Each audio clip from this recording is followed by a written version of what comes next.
Hi everyone, we are making rainbow unicorn hair.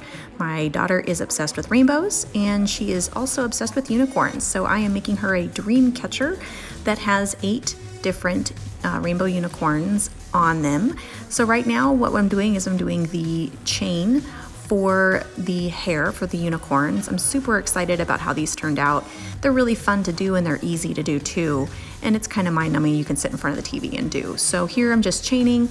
If you want to do boy hair, which is what I did, and girl hair.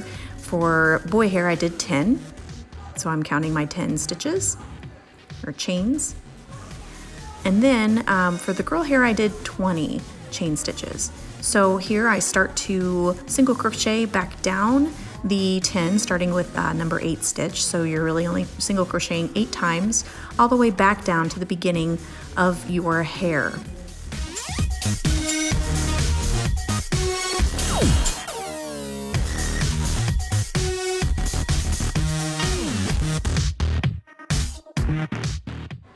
When you get to the end, you want to yarn over and pull through to finish it off.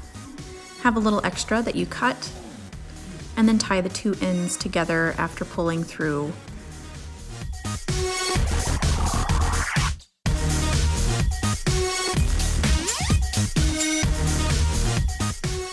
Then you take the 2 ends and hand stitch them with a needle in the unicorn head. This one is obviously a girl and her name is Cupcake. This is the final results for each of the unicorns that I made for my daughter. Thanks for watching.